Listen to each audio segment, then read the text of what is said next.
Hey, how you doing? Good afternoon. Good afternoon. Welcome to another time here. Welcome to another time at the book club. We're gonna do this every Sunday at 2 p.m. So great to be here again. And we're presently studying our fifth book in a series, and it's Bethenny Frankel's book, Business is Personal. And we're doing this for some weeks, months now, and we've been getting a lot from it. We're presently in chapter 9. We're supposed to finish chapter 9 today as a second reading on it, but it appears we're not going to finish chapter 9 today. We're going to need another session to finish chapter 9. So we're going to do a B today and do a C next week. Uh, so let's go. I'm going to bring up my slide here and we're going to take it. Pretty much chapter 9 talks about run the marathon, that is run the race of life. The race of life.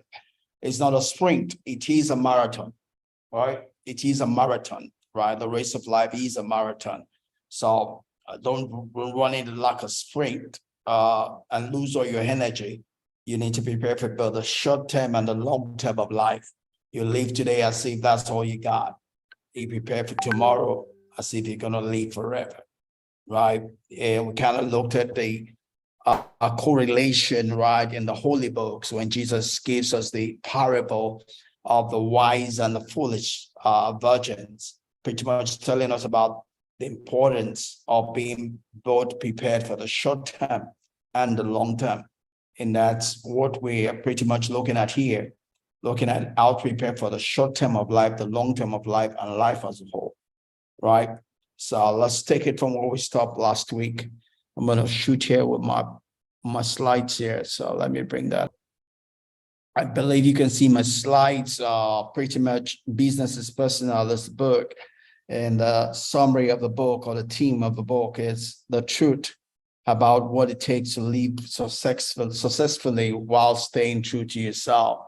Being successful at the game of life without losing who you are or the sense of who you are. Right. And so pretty much being successful and enjoying who you are while you are successful. Again, I talked about Ariana Huffington's book, which pretty much targets this. She calls it the third metric, I believe that's what she said. And there's a book called Thrive, right? I'll not just be successful, but to be happy being successful, not losing yourself in being successful. Kind of a parallel book to the one we're reading right now. So we're already reading this. I was considering this for the next book we're going to read, but some other book came into the fall. Book that was released last month is called The Good Life, right? The Good Life by Robert Wardinger and May Shoes. And this was released last month. It's a compilation of what it takes to be happy, right? So it's a study of different people and just talking about how to be happy, how to live happy, So that's going to be the next book we're going to look into. If you can get a copy, that'd be great. It's The Good Life by Robert Waldinger and May Shoes. And it was just brought into the release last month. So it's still hot on the table. So we're going to continue with our book with chapter 9 here. And pretty much, picture it. One of the ways you earn a strong and respected reputation is by not allowing people to take advantage of you in the first place. Really, I wanted to share this with Han if she was here. And I wanted some kind of feedback because we had an election here in Nigeria here March 18th, right, which is like last Saturday. And there was a whole lot of outcry coming from that and coming from the earlier election, and people coming to my Facebook and thinking they could harass me or intimidate me. And worst of all, people that are supposed to know better. I mean, I was disappointed. But at the same time, I was happy, because you always like opportunities to see who people truly are, right? I mean, when there are no occasions, you could assume people are one way, but when there is occasion, you know who truly they are, and then you know how to relate with people, right? Means nobody can harass me, nobody can intimidate me. Okay? Irrespective of which area of life you find me, you cannot. Whether I be in the church, whether I be in my office, my workplace, whether I be in my family, wherever, on the street, you cannot. I'm designed not to be harassed or intimidated, right? So if I post something you don't like, you either ignore it, but if you feel you can't ignore it, respectfully engage me. Don't come to me abusing me and trying to bully your way through. That just tells me you're a stupid person. Only stupid person try to bully or intimidate. I don't have time for such people. Right? If you try to bully me or intimidate me, I'm just going to see you as you are. Someone that's not worth my time. Right? If you feel you need to engage, you need to respectfully engage, ask questions, seek to understand. Right? That's what human beings do. Not come like an animal and thinking you know what is being said and you begin to raise abuses and curses. That's what animals do, not human beings. Right. So if I put something out there, you have three choices. You could ignore it altogether. You could engage me respectfully, or you could leave my page. You don't have to be a friend of my page. You don't have to be connected to my page. You don't have to. I don't need you to be on my page. I don't want animals on my page. I want human beings. Right. So I just wanted to say that. And it goes in line with what we're studying today. It's pretty much that. I mean, Bethenny says one of the ways you earn strong and respected reputation is by not allowing people to take advantage of you in the first place. I mean, you don't want that, because once people take advantage of you and you let it go, they keep on pressing, they do more, right? I'm one that does not easily get offended. I'm not easy to get annoyed. And one of my friends years ago pretty much made a comment like that, but then pressed and found that yes, I might not be easy to get offended. It might take a lot to get me offended, but I'm still human, right? I still get offended, So if you press, you'll find that button you're looking for, and you might regret ever finding it. A lot of people in the workplace that found it, they don't forget it in a hurry. Probably haven't forgotten what they meant, right? I might be gentle, I might be unassuming, I might love people, but I'm not a fool. I'm not a fool. And I'm not going to allow anybody to ride on me. I'm not going to allow anybody to live their lives in me or through me. I am a free man. I was born free. I am not going to be anybody's slave. Right? And it's just something that Bethenny says is a way to go, someone we can learn from, because if you allow people to bully you, intimidate you, it's just going to mess up your life. It's going to mess up your mental faculty. It's going to mess up your emotions. You're not going to live the fullness of life. It's toxic. When you have people doing that to you, it's toxic. And it doesn't matter who it is, whether it be the pastor or G or whoever, you have no right to bully people. God does not call anybody to bully someone else. Only the devil does that. So if you're a pastor doing it from the pulpit, then you're obviously a servant of the devil, not a servant of God, because only children of the devil bully people, right? If you're a servant of God, you will love people, not bully them. The Bible says, "In the day of the Lord, his people shall be willing, not his people shall be bullied," right? Bullying is not the way to live. It's not a way for human beings. It's the way for animals, right? So As much as you don't want people doing that to you, you also don't want to do that to other people, right? And Han is logging on. I don't know if we will still take that moment, but let's see. But the next thing there, it says it might be easier in the moment to let a wrong slide. Sometimes someone does you a wrong and you overlook it. It might be, sometimes it's good. Maybe you give them a benefit of doubt. They made a mistake or whatever, depending on the way it is, how it is, But typically evil people, once they see that you take the first one, they only push more because they have an agenda, right? So it's best as much as possible. If someone crosses the boundary that you have set, you need to let the person know. Because if you don't let the person know, you're pretty much authorizing the person to continue to cross that boundary. Now, we are all human beings, right? And as adults, matured people, we need to set boundaries. And when people cross those boundaries, we need to let them know. If you don't let people know your boundaries, it's just going to mess up your life. It's going to mess you up mentally. It's going to mess you up emotionally, right? For you to live a full life, you need to have boundaries and enforce those boundaries, irrespective of who the person is that you're dealing with, right? So that's important. Anne, how are you doing? Good morning. How are you? I'm well, thank you. I'm well, thank you. How was your week?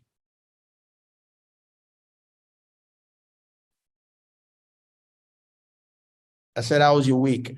My week was okay. Great. So we're into chapter 9 today. We started chapter 9 last week. I thought we were going to finish today, but as I read it, I think we will not finish today. We'll just read this part of it today and finish it up next week. And this part of it kind of related to things that happened in the last 2-3 weeks in my own life, with the elections and everything. I had a lot of people come to my page to abuse me. Did you see any of that? Well, yeah, I did. So I did, but I mean, I think it's a very dicey issue with the election and everything. And I mean, people are kind of upset about what is going on in Nigeria. I mean, even for us, we are also all upset about what is going. Well, all kind of, because I mean, I have family there. My parents live there. People live there, and I want it to be better for them. So we want change, and people are upset that if the election is rigged in just with our eyes, I mean, we don't know. Nobody knows. Nobody's INEC, but the way that things are going, a lot of people are downcasted. Even in America, we don't live in Nigeria, but our heart is broken. Because for me, I wish I could take all my siblings. I have siblings. They have my sister has a daughter. Has a son. I want the best for them, but how are they going to get the best when a lot of people are hungry? My parents never use ATM. My parents are not that. It's not like my parents are rich or wealthy. My parents have had to struggle, and they are still, and by the grace of God, they are still where they are today because of the blessings, because of God. So if my mom is broken, can you imagine the youth? If my mom, who is 72, is broken, so I feel like it's a dicey issue, and then I just feel like we just have to kind of be careful in how we. I just think everybody just needs to be careful in some of the words that we use, especially when it's online. And I see your view, but people are not going to see it that way because a lot of people are still kind of feeling hurt by everything.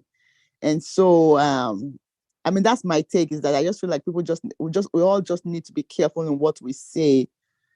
And I'm Igbo, and I'm from Delta. I'm Igbo. Yes, I'm practically a Lagosian because I was born. I've lived all my life in Lagos. I was born and raised there.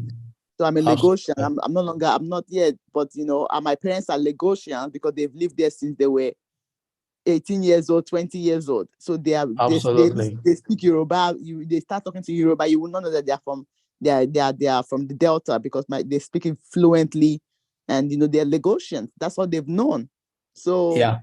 but if my mom is like in the place where people are attacking Igbos and stuff like that, she's they're in their 70s, and my parents, and they are feeling like that. So Yeah. so I just feel like a lot of people, like I just think that a lot of people are hot, and so people are saying things that may not be true, and people are Yeah. just, so just kind of be careful. That's what I mean. I just feel like Nigeria needs change. That's what Yeah. I just feel like we need change. People are suffering. You guys don't have cash, you don't have money, so people. Can you imagine those people living in the swamp? They're dying. I don't even, I Yeah. don't understand. My uncle has been calling me and calling me and calling me, and I don't want to answer, but I feel like I'm obligated to answer him, because Yeah. I know if my parents are struggling, or my siblings, I can imagine him. Yeah. So yeah, so I just feel like a lot of people are hurt, and so the tempers are flying high, and Yeah. so yeah, so ignore them. I just ignore them, because they are hurt. They are coming from a hurt place, Yes. and that's, I think that with time, people will kind of will feel better. But and especially a lot of youths, because they wanted change, and Yeah. for them to see what is going on. I don't.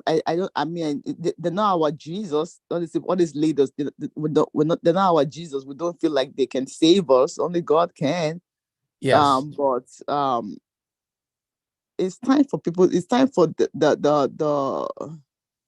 don't know. It's time for. It's time for them to grow up. All these old men, Yeah. and just grow up Yeah. and leave and just leave it for the youth. It's time for them to get to the place where it's okay to trust the youth to lead Yeah. in some things, but it's like they're just trying to stifle them. All these people are old people. No, I don't know if there's any youths, like any people, like in America, yeah, don't you? They are fighting them in heads of Republican, but you see young people, you see people in politics, right? But I don't think in Nigeria they're just going to give them a chance. So how is our country going to move forward? Yeah. So Everything you that's my said is correct, and nobody's going to give anybody a chance. Nobody's in life, nobody necessarily gives anybody a chance. You have to make a demand for it, but you have to right, demand legally, lawfully, respectfully, right, right? Otherwise, you become illegal yourself and you right, get whatever you're looking for. You right, know, right, in life, nobody's going to give you a seat at the table. Nobody's going to right, call you and come and sit at the table because right, everybody's screaming for what's on the table, right, right? You have to find out what it takes to get to the table. And it has to be legal, it has to be culturally right, right, right, right, to do it. So right, that's where a lot of people are missing it because they are allowing their emotions to have the better of them. right, right, Life doesn't work by emotions. You can be angry all you want. Life will not give you what you want. right, Life works by being strategic. You have to ask yourself, what does it take to get there? What does it take to have it? Then begin to do that, right? Life doesn't work by emotions, right? So it's asking the right questions and do what you know or you found out to be the way. And as you do what you know, you will know more, right. right? You know more by doing. You do I, more, you know more. I think they Yeah, don't go know. ahead. Nigerians don't know. I don't think they are, they're in the place. They don't understand what processes are like, because we don't Yes. have processes. Yeah. Our don't have processes.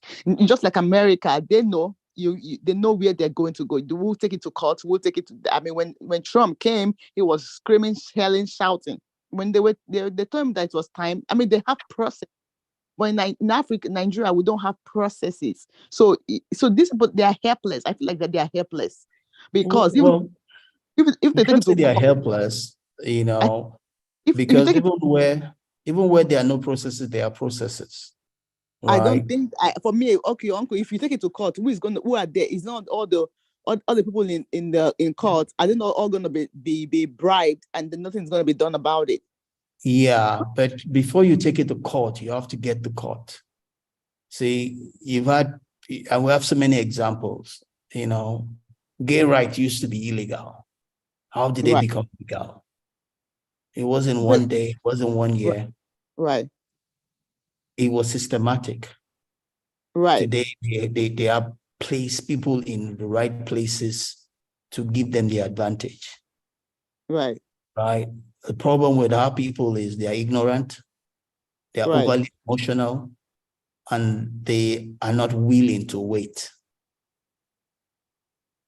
The people there right now will not leave for you to come and have it just on a platter of gold. If you want it, then you have to understand how to get there. Because even where you think there are seemingly no systems, there are systems. All you have to do is get your people in the right places. Right. Do you understand what I'm saying? Right. Right. And the people making Right. those decisions that are seemingly erroneous decisions are human beings. What if it was one of you that is inside up, is making that same decision? Then it's up to him to make the right decision. Right. I mean, it's just like, I mean, the lady in Abia, I mean, she's in the right place. She refused to take the money and said no, Yeah. she's gonna. So that, and you're right about it. It's like they have to get involved. They cannot. Yes. They have to get involved. You cannot allow Agbero to take over. No, you Yes. have to get you there. I said that's what I said. I said, and I think years ago, I know my mom was still here. I told my mom, I said, Mom, let me tell you, if Nigeria wants to change, the youths have to be ready to die because that is when their change is gonna come. I'm not saying that they want bloodshed or anything. And I just said it 4 years ago, I think, or 3 years ago, not knowing what is going to happen here at this time. But they have to be willing to go into that politics. But it's like everybody wants to just take money and jackpot and just make it. But Yeah. for me, I just feel sad, and I just feel that, I just feel sad. As soon as I say, oh, I think God has just forsaken Nigeria, because I mean, we have kids. It's just for the kids, just for kids. People that have kids there, people are suffering. Not everybody has money. People are.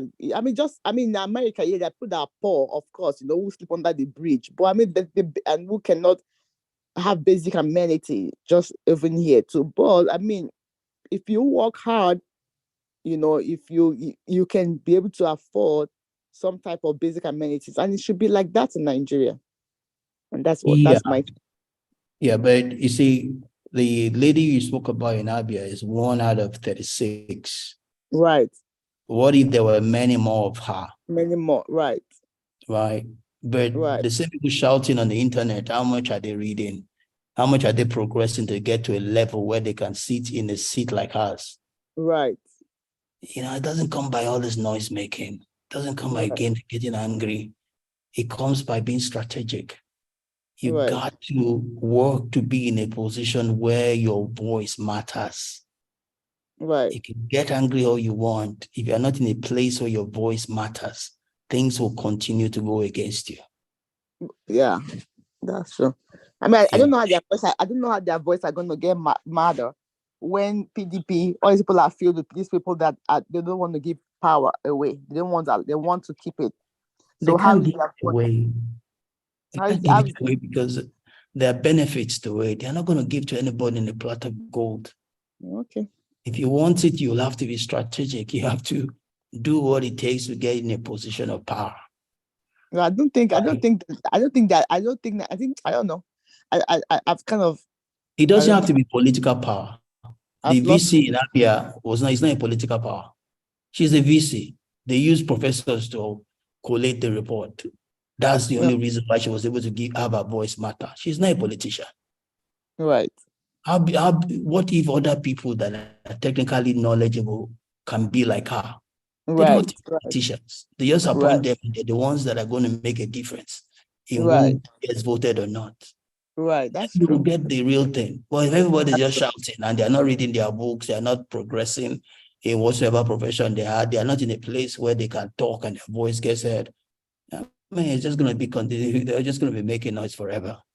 Right. Right. I mean, even though if you progress in Nigeria, if you even read, I just feel like It's I not mean, only, it's a dicey thing. It's a very complicated issue. I think Nigeria is complicated right now well, because even though you feel like read and everything, they're not going to let you succeed. They will not but let you succeed. the lady we're talking about here got there one way or the other. She didn't fall from heaven. You're right.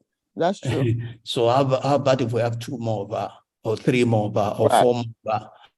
You know, Right. somebody got there. You know, that proves that other people can get there also. Right. All Right. they have to Right. do is repeat whatever she did to get there. Right. And Yeah. I mean, if we say that racism is in America, yeah, people say, oh yeah, it's in Nigeria too, because I feel like why are they fighting each other? I mean, Lagos is not owned by. I mean, Lagos is has always been feel like just they say America has a lot of immigrants. I mean, Lagos has always been like that. So why is it now there's a war between Yoruba and Igbo? We shouldn't let it happen. Not in our country. I think the people know what it means to have racism, to go through racism. I mean, I know what racism is because I've gone through it before. So why are we fighting each other? Why is there a Well, war between Yoruba and Igbo? And then so you know, I don't think we should fall for all of this because it doesn't make any sense to me. well, it comes from a place where again people are just using emotions, right? Uh, People would use whatsoever they can lay their hands on to gain power. Here is the ethnic angle. Some people use religion also, right? Right, So it's up to the people to know when those things, those games are being played, right? right, And it comes from tolerance also. If people don't have tolerance, and tolerance comes from all sides, right? You know, right, we to respect one another and not be poking the other. If you poke someone, you know, then you should be ready for what comes from poking someone, you know. So it's a mutual respect. It's called tolerance. It's mutual respect, and that is a two-way thing, right? So yeah. But irrespective of all of that, the angle I really wanted to talk about that goes with this part of the book is that, I mean, irrespective of what is happening, when right. you have an established relationship, or even if you don't have an established relationship, you need to give someone the benefit of the doubt. Right, You right. know, you don't just come because someone has said something and you start raining abuses on that person, Right, right, right, right? right, If it's someone that you hold that person to either ignore it if that person is not talking directly to you, or if you right. feel it's important not to ignore it, then you engage the person respectfully. Yes. So if you just come raining abuses, even if the person has a good point to tell you, it doesn't hold you to tell you that good point. It Right, just treat you as the animal that you have made yourself to be, right? right, So that is my point. You know, I am online. I live online, so I've been doing it so long that I do understand the way things work. You know, I've right, been to several election circles. I understand people's emotions and all of that, you know. And what I do is using of words. So I am a master to some degree in the use of words, right? right, People call me a wordsmith, right? So I know when I write anything, it's all measured. There's a reason why I write it the way I write it, to provoke a particular emotion, right? So I don't write anything out there that I don't know why I wrote it and I can defend it. It might right. not necessarily be right, but I have a good reason for doing it, you know. So if someone just jumps in and starts abusing me, I don't take that person serious, you know, especially if it's that I'm writing something on my Yeah, own page. you You say what? shouldn't. I say, yeah, you shouldn't, because I mean, people always say what they want to say, so you shouldn't Yeah, shouldn't take them serious because people always want their own viewpoint. yeah. But you know, that same person claims to be my friend. I can't call that person a friend because that person has several options. That person can come and chat with me offline and say, why did you write that? I don't like that. He asked me this way, that way, that way. then I could reply the person and tell the person where I'm coming from. But if you just come to my page in public fora, you're abusing me, especially when it's someone I can even give birth to. So that pretty much tells me that person has no future, But yeah, but key thing, going to the first sentence, there's the fact that it's the way you then respond to it, right? Right. Because all of us must have boundaries in our lives. If you don't have boundary in your life, you're going to have mental issues, right? Right. Not everything cannot go in your life.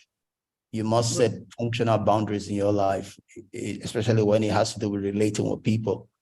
There are things you hold yourself responsible or to account to that you will not do to other people. Just Right. as you hold everybody else responsible that they cannot do some things to you. Right. Especially we are saying we're friends or we have a relationship or cordial this. Because when anybody cross that boundary, you can't be joking. You have to put the person where the person belongs. Because if you don't, it's the beginning of hell. Because the person will not feel entitled to do even more. Right? Right. So you need to have boundaries in your life, and reinforce that boundary when it's being crossed or it's being abused, Right. That Right. is the way to keep your mental sanity. Because if you don't, then you're opening yourself to being confused, to being stolen from, killed, and possibly destroyed. That's the way the enemy starts. Once you Right. allow the enemy, the Bible says, he that breaks the hedge, the serpent will bite, Right. Mm-hmm. Yeah. So I mean, that's just what I wanted to bring out for Matt. It's not whether Right. anybody's right or wrong. Right. The Just free world, you can say whatever you want to say for as long as you're not disturbing someone else. they're not disrespectful, yeah. Because I You're mean, not yeah, disrespectful. Yeah. if we write anything on the internet, like, you just have like things. People say things now on the internet. I mean, it's not a internet has become a place where people really don't, So there's no point. There's no need to say, okay, just forgive them. Everybody's hurt. That's what I have Yeah. to say. People are hurt, and I mean, people. That's just people are hurt, and we just pray that change will come. Yeah. I mean, in life, there will always be things you can do and things you cannot do. Right. You cannot waste your emotion on things you cannot do. You're just suffering yourself. Right. And if you waste your time on things you cannot do, it's not wise. Right. You always ask yourself, what can I do? In what way can I make a difference? That is where you need to put your energy. Going to fight someone else will not change things. That person you're fighting himself cannot change things himself. Right. You are compounding it. What you should be asking is, God, what can I do? In what way can I make a difference? In what way also in this storm can I dance? Right. Right? Because the storm doesn't mean that you have to cry. You can still dance. People are dancing in the middle of all this storm. There are people making money out of all this chaos. People are making money. Right. That's what you want to look for. That's what you want to, not crying that woe betide me. Yeah. No, Yeah. no. I just want, for me, I mean, I don't care about what people are saying. I just want a better future. I just want people that people to have jobs, just have like jobs, just be able to afford, even though it's a littlest things that they can. It's not like they're not trying. It's not like they're not applying for jobs. They cannot just get jobs. You have to know somebody to give you a job. Why does it have to be like that? So, Well, you can't do anything about that, yeah. So I mean, we all wish we can do that. That's the lowest level. If you cannot, that is not the end of the world. Right. You have to ask yourself, I can't get a job, what can I do? Right. Right? Because getting a job is, in a sense, is out of your control. Right. It has to be vacancy in some company where you qualify to work, but it's not, you don't control that vacancy. All right. That's So that's actually one of many options. So while I'm doing that, the question is, what else can I do? neither, yeah. While I'm applying for job, what else can I do? Then get busy doing that. You never know that being busy might make you qualified for the real job you will get. But if you just sit down at home doing nothing, waiting for a job, you probably will never be qualified for the job that's available. Right. So the key thing is, spending one's energy on the things one can do, because the things I can do, I can do. That's the reason for praying. So I throw that into God's hands. That's true. Say, hey, God, while I'm doing my best, Lord, these are the things I can do that I want.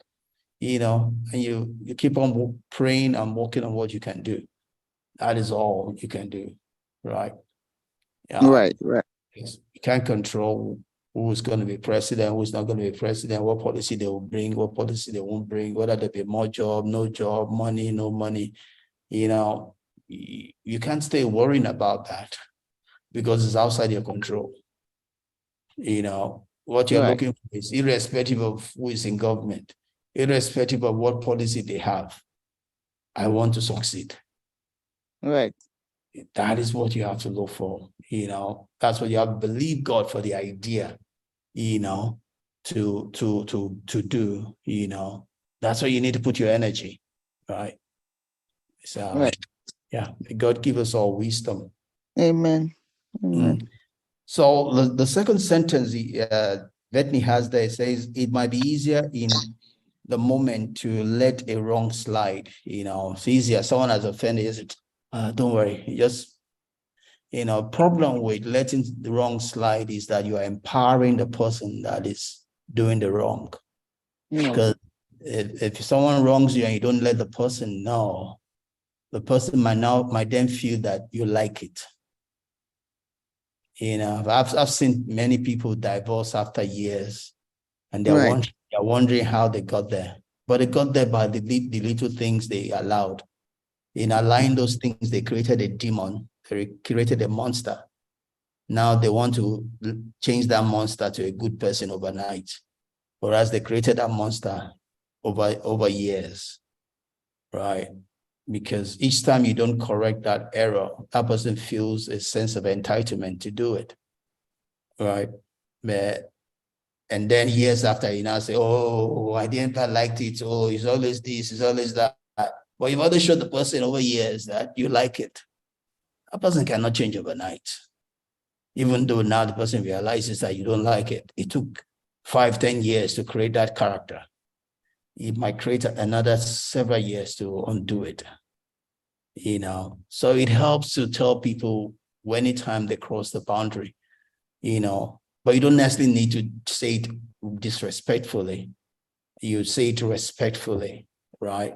You find the right occasion, the right circumstance, but let the person know that this did not go down well with you. You understand what I'm trying to say? Yeah. Yeah. So, I've seen people divorce after 25 years, and all because they allowed something they didn't like for years. Oh, yes. Oh, yeah. So, yeah. So it's always good to let the person know, but when you do, don't be in a hurry to let the person know either, because two wrongs don't make a right. Look for the right circumstance, the right occasion, the right timing to communicate, so that it's not as if you are pulling the person down or belittling the person. You're just letting the person know how it affected you. You're not, let's say, telling the person that the person is wrong, the person is bad.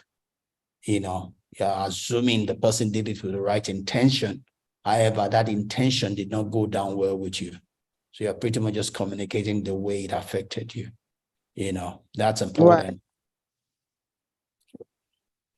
Right. Yeah. That's true. Yeah. So it's good to always let know, whether it be at work, whether it be personal life, emotional, wherever it is, because that helps the other person also to be able to correct him or herself, right? So, yeah. So Bethenny says, be part of the solution by stopping the problem in its track, right? Don't let it be, don't let it worsen. Go ahead. No, I said yes. No, I said right.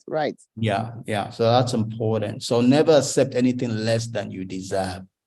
And that's important, to don't think that, that's where people go into abusive relationship because they feel they don't. I remember I was counseling a Malaysian lady girl. Somehow gets her friend or house. I don't know how she got to me, but she messaged me on my marriage community. So I was counseling her online.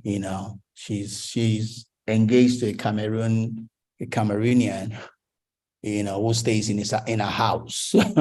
She stays alone. The Cameroonian is staying with her, and the Cameroonian boy beats her.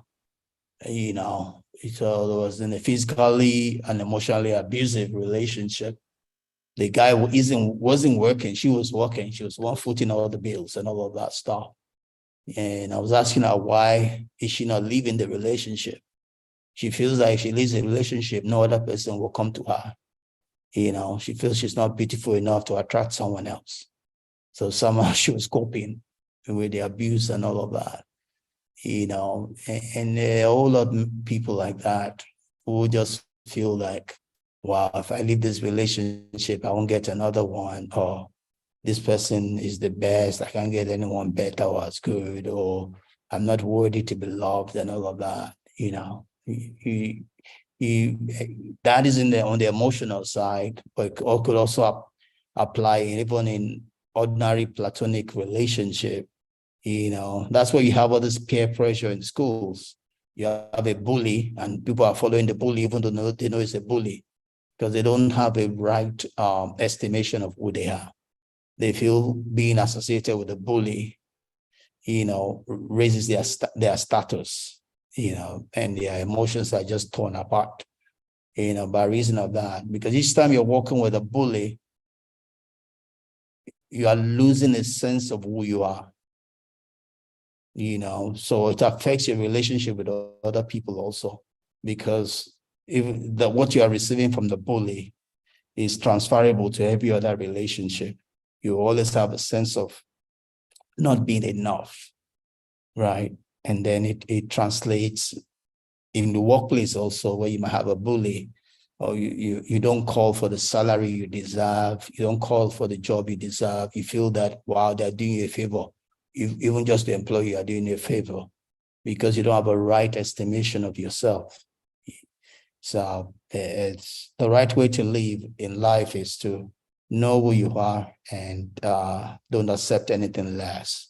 That's not to say there's no place for being humble, You can be humble. That means you are deciding to, not because you are forced to, So, yeah. Are you together with me on that? Yes, we're together. Great. So just along the same line, Bethenny says, always find your power before you respond to an accuser of mistreatment. As a lot of people are held back, like we've said, because they think they have one thing less or the other. But if you rightly estimate the situation, you know that there's something you're contributing to the relationship. And that should give you leverage when you are trying to let someone know how they've hurt you or how they are wrongly relating with you, and it comes over time also. The way you respond in every seeming abuse of your boundaries either gives you more strength or makes you weaker, right? So you need to start from a little and build over time, because the more you understand your value and what you bring to any relationship you find yourself, it strengthens your self-image, your self-confidence, your self-belief, and helps you to get the best value from the relationships you find yourself, Right. So never lose sight of that you bring something to the table, and you're not going to a relationship because of what you can get. You're going there because of what you can give, and you do give. Yeah. Relationship. Yeah. And I think people are very quick to abuse boundaries. Like, I mean, if you're in a, like, for me, I'm in a place where now it's like I'm having to say no, because I feel like I have a, someone who is always, oh, can you pick up my kids? Oh, can you watch this? Oh, and now I'm like, no, because I feel like I'm in a place where I don't have that help for myself. Yeah. I'm my struggles with my son and everything, and Emmanuel and I will work together. And people say, oh, but I'm divorced, or I'm single, or I don't have extra help. Oh yeah, but doesn't mean that you have, doesn't mean that the other person too has the time. We Absolutely. understand. Doesn't mean that that person too is stretched thin, and so Absolutely. I'm in a place where now I'm having to learn how to say no and not feel bad, Absolutely. because Absolutely. I myself, I'm exhausted. I'm tired. Absolutely. I'm tired. Absolutely. I need a break. Absolutely. I need a break from the kids. I want to go somewhere. I want to travel. So Yeah. mentally, I'm exhausted. So if you are Absolutely. acting and you feel like, and like, no, I'm in a place where I'm like, I'm sorry, I can't. And yeah, I cannot do it. Yeah. I'm not. No, I don't babysit anybody. I'm like, I'm not babysitting nobody. I mean, Yeah. that's what now I'm like, I have to take care of me. Absolutely. Okay. Absolutely. And so Absolutely. if people abuse your like what you say, they will abuse the power, and Yeah. there have to be boundaries. People will abuse, and then when you say no, then you become the evil one because you are putting boundaries. Yes. Yes. But the boundaries you put prolong your life. Yes, I mean, if you don't put boundaries, you're going to die before your time. that's And true. you're going to also blow up. That nice person will blow up one day because you just Yeah, have an emotional down, down. One day you'll be saying yes, yes, until you just bust, and that's you'll be true. surprised the things will come out from your mouth. Right. So That's true. you want to avoid that. You always want to be in control. That's why you have to rightly estimate what the strength you have and what you have to do. Right, So the things that don't go and the things that go. Uh, to be able to do this, I don't go to church on Sunday, right? I've not been right, to church on Sunday, for a long time, because I've estimated that this is important to me. And the only time I have to prepare for this is Sunday morning, because I do a lot of other things every other day. right. Monday to Friday, I'm doing a prayer meeting where I preach. I have to get ready for that. So I'm busy Monday to Friday. Saturday is the only one that I seemingly have a breather, but there are other things that take place on Saturday. So Sunday here, the morning is the only time I have to read the book and prepare for this. So I don't want to rush to church, rush back, put all of that. I've just found my peace that I don't do Sunday morning.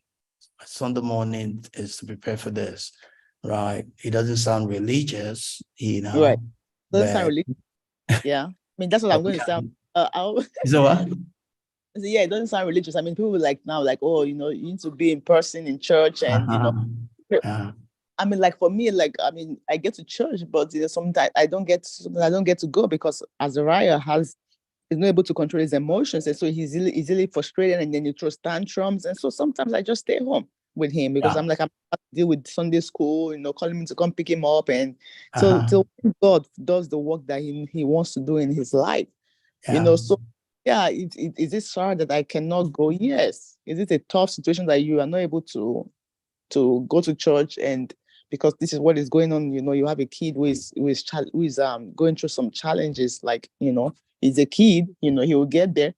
So like, yeah, it doesn't sound religious like you said, so but But you have to don't be real.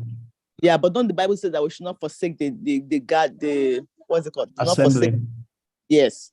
But that's not only on Sundays. Oh, okay. It's not just Sundays. Not forsaken doesn't mean that Sunday, even the Sundays, how many people do you get to really see? That's true. So you want to be careful that you are not missing out in fellowship, right? Right. So if you're not able to make Sunday just because of your son, you're still able to fellowship in one form or the other, right? Knowing that this is for a season in your life. So the seeming thing you're missing, you must have some way of getting it, whether with your friends, your husband, just every decision, you have to make sure that you're not losing out at the end of the day. Right. Yeah. For me, I get to lead a prayer meeting Mondays to Friday. That is more than enough. That's far outweighs Sunday, right? So but what about the word? The word, I mean. I get to preach. For me to preach, I get to study. So everything I say to other people, I'm saying first to myself. Yourself, yeah. I'm the first listener of everything I say. Right. So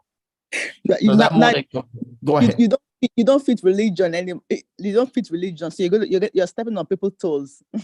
Yeah. I'm used to it. I've come, and God made me used to it. What God did to me, or what I'm doing right now was a dead or life issue. This is not what I do right now. It's not what I would normally do. I would typically have given in. I mean, several times in my life, I've wanted to do some things that cross with religion, and I'd given up to religion. And my wife is very religious. She'd be the first person to cry on my head. I've given up several times, but this last time, God had a gun to my head, right? And it was that He needed me to do some things. One of it is what I'm doing right now. Right. So me not doing this is like God taking me home. All right.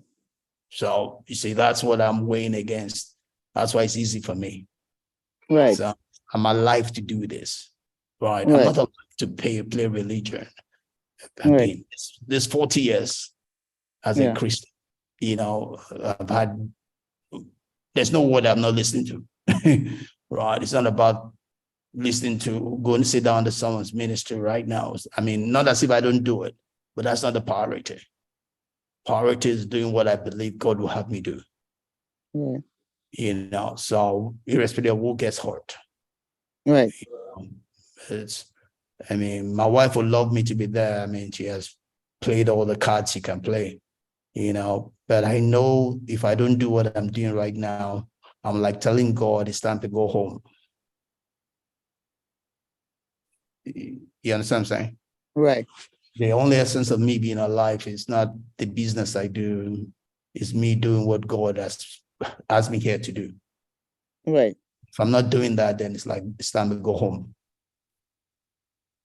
It's that deep for me, that it's also transferable to everybody. It's not about the religion, it's about the worship, so you need to find that balance. For you, if you go into church with your religion, if you can't even listen to the word, you're probably going to go outside with Azariah. You can't be in Sunday school, you can't be in church, you are staying outside. If you're staying outside, why not stay at home? Why suffer yourself? Right. You have to make decisions. There are so many hard decisions, but there are decisions that have to be made. Or if I can't be in church, why suffer myself? Why not stay at home and find a way to make up for my not being, whether it's by listening to the message online or doing something God will have me do in this season of my life. Right. So it's not about religion, it's about asking that deep question. God, with my child at this stage of life, I can't be fruitful in being in church because I'm not going to be able to concentrate on the service. No, can he stay in Bible school? So, God, how do I make the best of this season of life that I don't lose it, I don't miss it, there's not a waste in my life. And God is going to enlighten you, put on what to do. You know, there are 1,001 things you can do at a time. Right. But God will give you the one that works for you as a person. Right. Right. Yeah. So it's something to pray about, and just be at peace with. You have to be at peace with it. Throw away the religion out through the window. Right. Be at peace with it. Right. Peace is important. Don't let religion confuse you. Just be at peace with it, and God will direct you. Right. Yeah. So that's important. So everybody has leverage. The third sentence there. Everybody has leverage. Just have to look at the situation, evaluate your strength, and be clear about the balance of power. So in every circumstance, we all are enough. We all have a leverage. We all have something we bring to the table. We should never be in a place where we think that we have nothing we're bringing to the table. It doesn't have to be money, it doesn't have a position. It might just be you. Maybe you are the life of the party. Maybe you are the one that makes every other person laugh. Maybe your president just turns everything on. Maybe you are the one that knows how to visit a phone call. Everyone has something to give. So it's not necessarily money or affluence. It's just being you. And the fourth one talks about don't let bad behavior from others fester and grow. So, don't give place to toxic people in your midst. Don't condone toxicity because it can affect you. You never know how emotionally damaged it will make you. It doesn't appear immediately, but if you stay under a toxic environment long enough, it will tear you up emotionally. You'll begin to lose belief in yourself. You will not have the confidence you need from deep within. So a toxic environment is not something you want to put yourself under for any length of time. Yeah. So never let anyone believe they can treat you badly, and that is anyone, whether it be a pastor, reverend, prophet. Nobody has the right to treat you badly, because it won't work. That person is standing against your destiny. Because it's just going to tear you up, and bring a lot of self-doubt into your life. So don't spend time under such an environment, And lastly here, Bethenny says, in these terms, you do hold all the cards, play them by laying down the law, treat me with respect. That's what we need to demand from each other, Right. You need to carry that thing on your forehead. Treat me with respect. I don't care where you are. You might be the CEO, you might be the reverend, the most right reverend, bishop. You hold me to treat me with respect, just as much as I hold you to treat you with respect. I mean, it has nothing to do with age, it has nothing to do with affluence, it has nothing to do with anything. It just has to do with that we're human beings. And we hold to treat each other with respect. It doesn't matter how angry you are or disappointed you are. The only way for us to work together is to treat each other with respect. That's the way we respect the God in each of us, because we're each made in the image and likeness of God. God's expectation is that we respect that image and likeness in one another. That's where we get the blessing from. That's where we get the benefit from. In Jesus' name. Amen. Amen. Mm-hmm. Bele? Yes, so. Thank you. Thanks for spending this time together with me. No worries.